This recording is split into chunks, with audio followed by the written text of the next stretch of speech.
Good morning اور میرے سننے والوں آپ کو میں خوش آمدید کہتا ہوں۔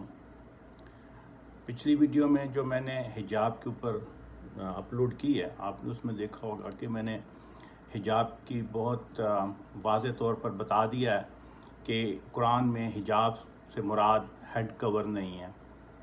اب چونکہ ہمارے اسلاف کو ہیڈ کور کا کہیں سے بھی کوئی موضوع نہیں ملا قرآن سے، تو انہوں نے بہت کوشش کی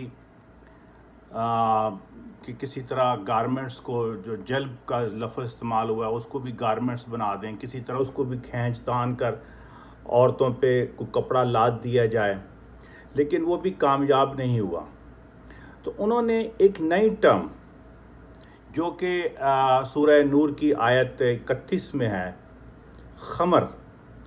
اب خمر کا جو لفظ ہے وہ قرآن میں جو استعمال ہوا ہے وہ نشے کے لیے استعمال ہوا ہے، اور یہ قرآن میں کم سے کم آپ اگر دیکھیں تو یہ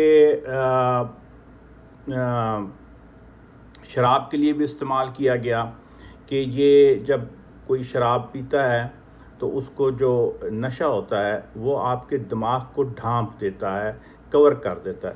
دس از اے نان فزیکل فنامنا۔ اس کا فزیکل فنامنا سے کوئی تعلق نہیں ہے۔ اسی طرح آپ خمر کی حالت میں، جب نشے کی حالت میں ہوں تو آپ نماز کے لیے بھی نہیں جا سکتے۔ تو اس سے ظاہر ہوتا ہے کہ اس کا تعلق جو ہے وہ ایک ایسی سچویشن سے ہے جس میں آپ کا جو دماغ ہے، جو آپ کا کانشیس لیول ہے، وہ کسی چیز سے کور ہو جاتا ہے۔ تو کوئی بھی نشہ ہو، کسی بھی انٹاکسیکیٹنگ ایجنٹ کا، لائک الکوہل ہو، کوکین ہو، ہیروئن ہو، آئس ہو، ایون مارجونا ہو، اوپیم ہو، حشیش ہو، تو یہ کچھ دیر کے لیے آپ کے دماغ پہ اثر کرتا ہے اور آپ کا دماغ معاف ہو جاتا ہے، یا وہ نارمل سوچنے کی صلاحیتوں سے تھوڑا سا ہٹ کے سوچتا ہے۔ یہ نہیں ہوتا کہ اس کی اویکنگ پاور ختم ہو جاتی ہے، اس کا سوچنے کا جو انداز ہے وہ عام لوگوں سے ہٹ جاتا ہے، اسی لیے اسے خمر کہا جاتا ہے۔ اور اس کے جو بنیادی معنی ہیں کہ کسی چیز کو ڈھانپ دینا، چھپا دینا، یا فار ایگزامپل ایون کہ گواہی کو بھی چھپا دینا، فلاں شہادتہ، یعنی کہ اخمرہ فلاں شہادہ، اس نے اپنی گواہی کو چھپا دیا، یعنی کہ these are all non physical phenomenas. لیکن کیونکہ یہ ہماری جتنی بھی عربی ہے جو ہمیں بتائی گئی ہے، یہ ساری عرب سے آئی ہے۔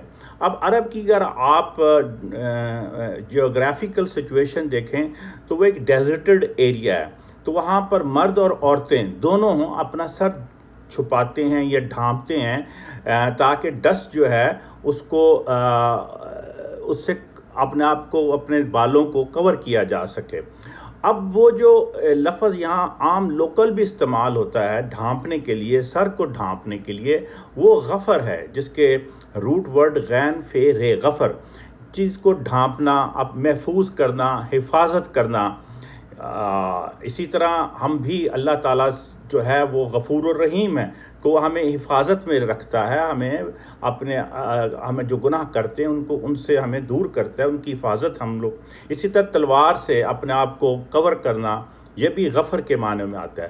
تو یہاں پر جو خواتین جب باہر رہتی تھیں ڈیزرٹس میں، اب تو خیر ان کے اپنے گھر ہیں، they are not worried about it, لیکن اس وقت جو لفظ استعمال ہوتا تھا وہ غفر کا لفظ تھا، غفار کا لفظ استعمال ہوتا تھا۔ تو وہ تھا چادر کے لیے، سر کو ڈھانپنے کے لیے۔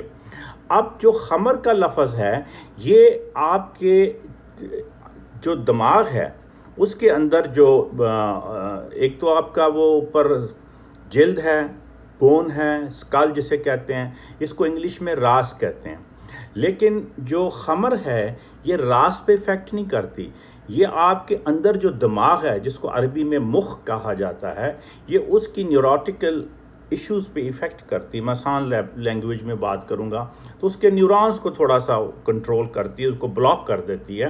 تو خمر کا تعلق جو ہے وہ کسی بھی طرح راس سے نہیں ہے, سر کے اوپر نہیں ہے, بلکہ مخ سے ہے اس کا تعلق.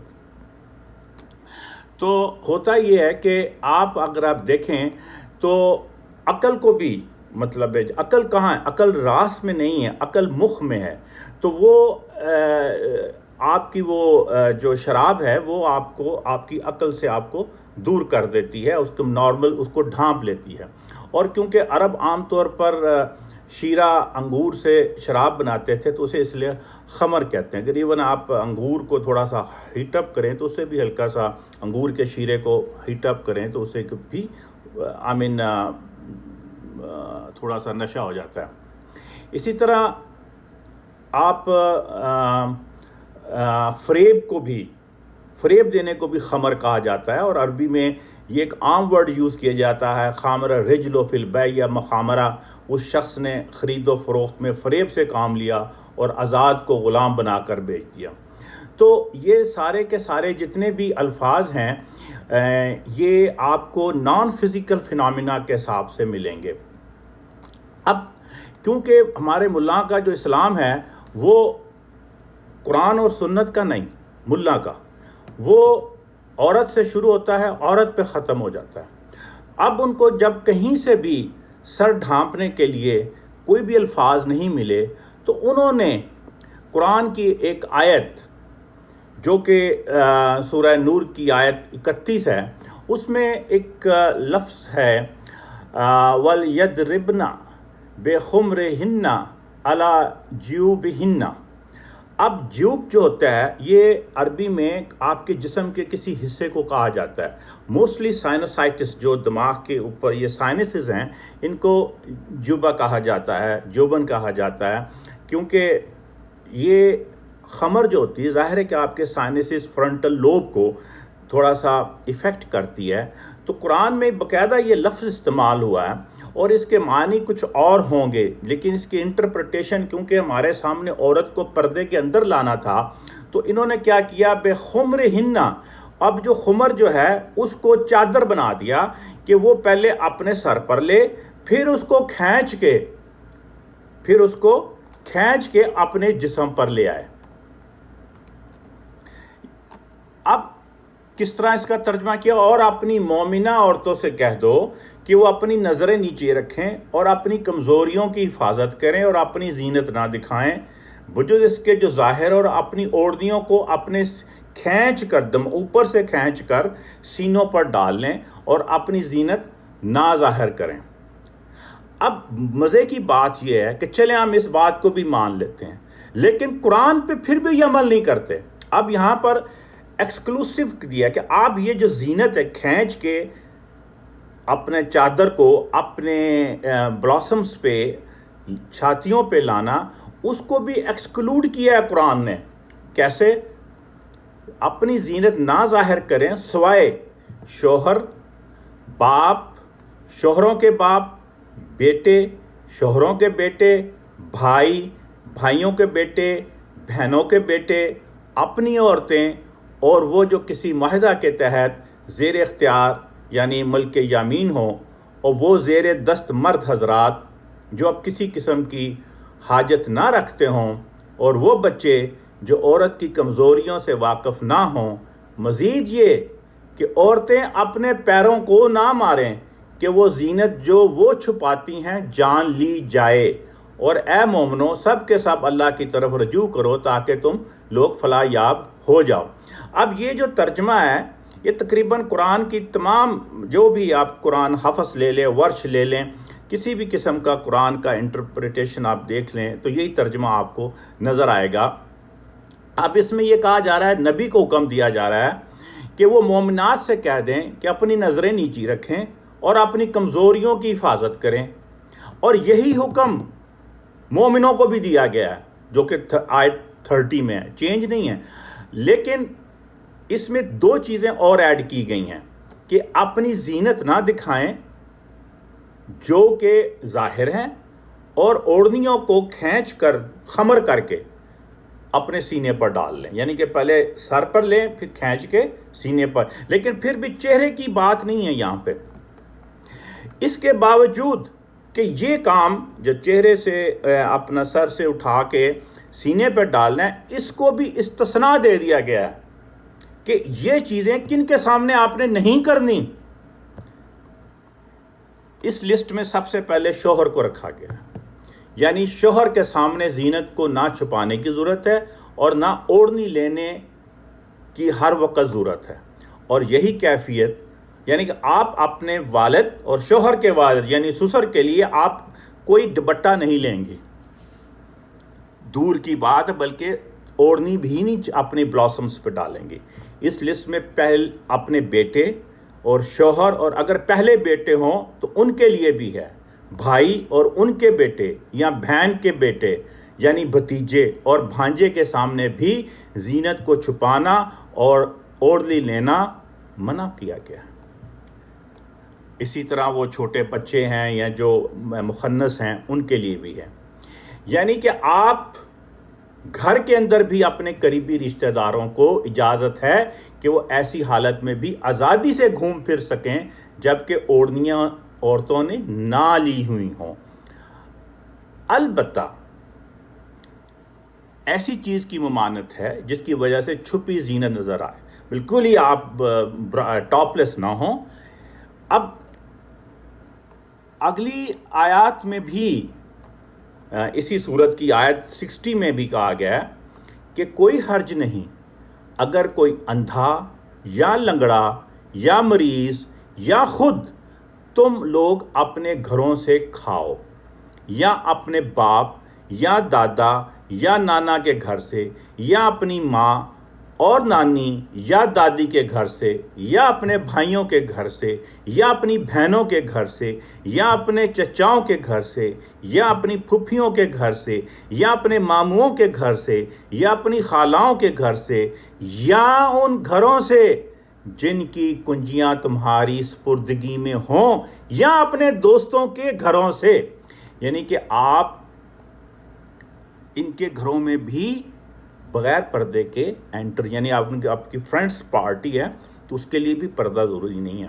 اس میں بھی کوئی حرج نہیں کہ تم لوگ مل کر کھاؤ یا الگ الگ، البتہ جب گھروں میں داخل ہوا کرو تو اپنے لوگوں پر ایسی سلامتی کا باعث بنو جس میں اللہ کے نزدیک حیات آفرینی کی کیفیت ہو اور جو مبارک اور پاکیزہ ہو۔ اس طرح اللہ تمہارے لیے آیات بیان کرتا ہے تاکہ تم عقل استعمال کرو، لیکن اصل پرابلم عقل کا ہے۔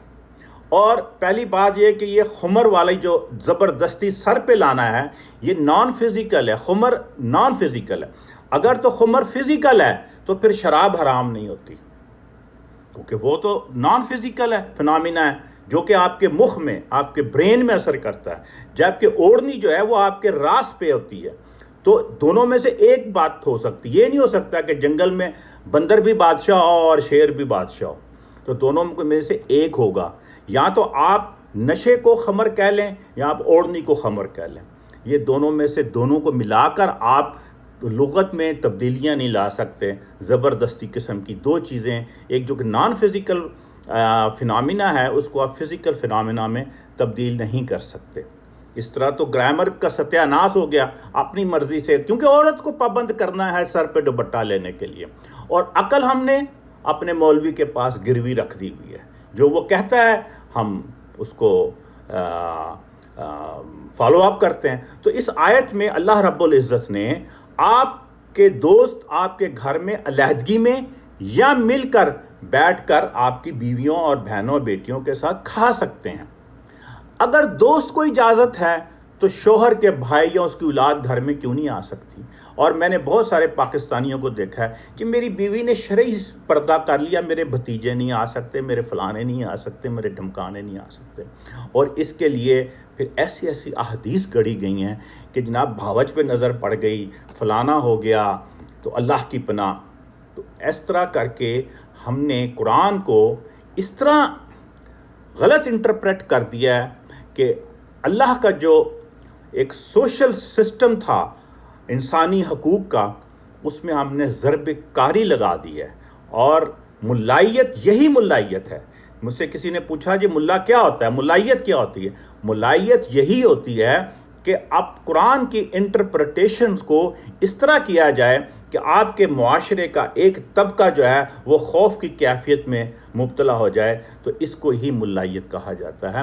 جبکہ قرآن جو ہے وہ ہمیں بہت لبرل اور حقوق انسانی کو اور فطرت کے قریب ترین رہنے کو ترجیح دیتا ہے, اور تاکہ ہم ترقی کی طرف جائیں, اس کائنات میں ارتقاء کی طرف جائیں, اور ہم زمین سے خلا کی طرف سفر کریں, نہ کہ ہم ان چکروں میں پڑے رہیں کہ یہ چادر جو ہے اس سے ٹیمپٹیشن ہوتی ہے کہ نہیں ہوتی, کم کپڑے پہننے سے ٹیمپٹیشن ہوتی ہے نہیں. خدا کو ان چیزوں سے کوئی دلچسپی نہیں ہے, لیکن ہم نے قرآن کے الفاظ کو اس طرح یوز کیا ہے کہ زبردستی ہم نے, اور کیونکہ ہمارے مسلمان خود تو اپنے آپ کو مسلمان کہتے ہیں کہ یہ اللہ کی کتاب ہے, لیکن بہت کم مسلمان ہیں جو کتاب کو انٹرپریٹ کر سکتے ہیں, جو سمجھ سکتے ہیں, اور جو اس پر عمل کر سکتے ہیں. قرآن جو ہے یہ انتہائی ایک ایسی کتاب ہے جو حقوق انسانی کی کتاب ہے, جو کہ ہیومن رائٹس کو ایڈریس کرتی ہے اور ایک کوڈ آف کنڈکٹ دیتی ہے. اس سے بڑا دنیا میں ڈریس کوڈ نہیں ہو سکتا کہ آپ پہ کوئی پابندی نہیں ہے, اور پھر بھی اس نے کہ آپ کے شاید ملا کوئی پابندی لگا دیں, پھر بھی ایکسکلوسیو ریلیشن شپ کو ڈیفائن کر دیا ہے قرآن نے, لیکن اس کے باوجود بھی ہم لوگ جو ہیں اس کو فالو نہیں کرتے, اور قرآن کے خلاف جا کے ہم لوگ عمل کرتے ہیں. جبکہ نبی اکرم صلی اللہ علیہ وسلم نے سورہ یونس میں آیت 109 بہت واضح ہے کہ آپ وہی بات کہیں گے جو آپ کی طرف وحی کی گئی ہے. تو نبی اکرم صلی اللہ علیہ وسلم کیسے ایسی چیزیں کہہ سکتے ہیں؟ میں ایک حدیث پڑھ رہا تھا کہ اگر کوئی عورت اونٹ کے اوپر ڈیلیور کر رہی ہے اور اس کا ہسبینڈ اسے خواہش کر رہا ہے تو وہ اس کی خواہش کی تابعداری کرے.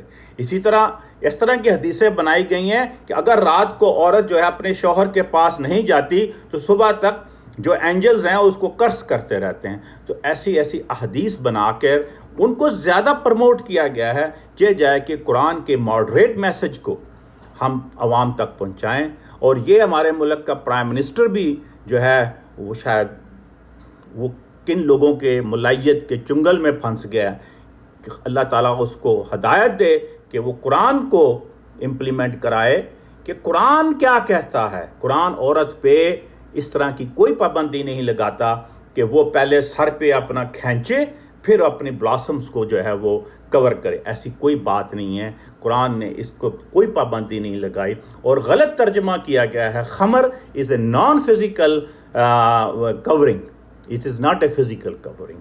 اگر یہ فزیکل کورنگ ہے تو پھر شراب حلال ہے.